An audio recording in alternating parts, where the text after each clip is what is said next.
Conference बुलाए थे कि क्या उद्देश्य है और क्या कार्यक्रम है?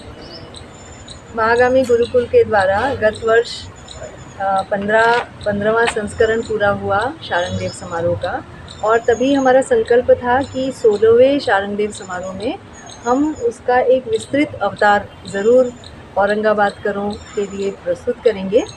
तो 17, 18, 19, 20 जनवरी महागामी गुरुकुल परिसर में ही 16वां शारंगदेव समारोह आयोजित किया जा रहा है, जिसमें प्रातःकालीन सभा में शारंगदेव प्रसंग, जिसमें व्याख्यान, सप्रयोग व्याख्यान और विशेषज्ञों के द्वारा कुछ प्रस्तुतियां रहेंगी। दोपहर को शारंगदेव प्रवाह के अंतर्गत कार्यशालाएं या शोध पत्र प्रस्तुतिकरण रहेंगे रिसर्चर्स के द्वारा, और संध्याकालीन सभा में, जिसे हम शारंगदेव समारोह कहते हैं, गायन, वादन, नृत्य की प्रस्तुतियां होंगी कई कलाकारों के द्वारा। उद्देश्य है भारत की गौरवपूर्ण परंपराओं का स्तुतिगान करते हुए नित्य नवीन सृजन, शोध कार्य और नवाचार की दृष्टि में या उसकी दिशा में जो कार्य हो रहा है उसको यहाँ संग्रहित करते हुए कलाकारों के समक्ष, रसिकों के समक्ष प्रस्तुत करना।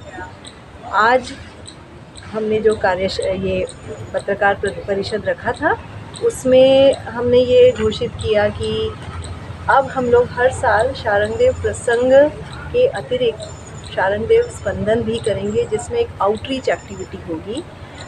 इसी फेस्टिवल के विचार को लेकर और क्या क्या तरह के काम हो सकते हैं, इसका आउटरीच कैसे बढ़ सकता है, इसी दिशा में इस वर्ष हम एक एग्जीबिशन आयोजित करने जा रहे हैं, जो Indira Gandhi national centre for the arts, Baroda regional centre की मदद से यहाँ पे रहेगा। 4 दिवसीय एग्जीबिशन राजा दीनदयाल कलेक्शन में से।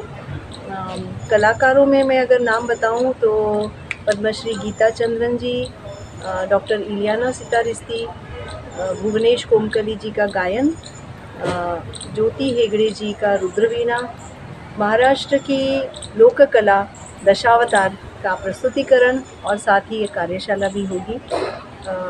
पखावज का वृंद वादन और महागामी के शिष्यगण कलाकार मिलकर एक प्रस्तुति कथक में और उड़ीसी रिसर्च रिकंस्ट्रक्शंस की तरफ भी ध्यान देते हैं।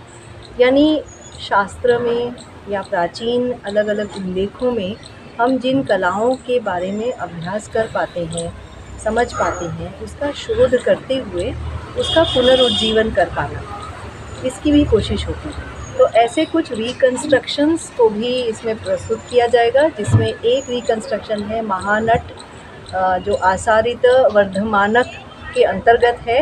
ये एक टर्मिनोलॉजी है जो हम ग्रंथों में देखते हैं। तो वो एक रिकंस्ट्रक्शन दिखेगा।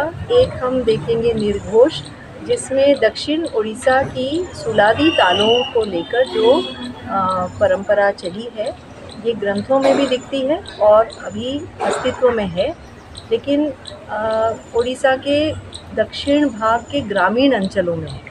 उस पर एक रिसर्च करके एक कोशिश है। साथ ही अनेक विद्यार्थी रिसर्चर्स इस समारोह में शामिल हो रहे हैं, जो अपनी शोध प्रबंध प्रस्तुत करेंगे। मैं उम्मीद करती हूँ रसिकगण, विद्यार्थी, हेरिटेज लवर्स और कला उपासक इस समारोह में अवश्य भाग लें और उपस्थित रहें। आपका नाम? पार्वती दत्ता। शुक्रिया।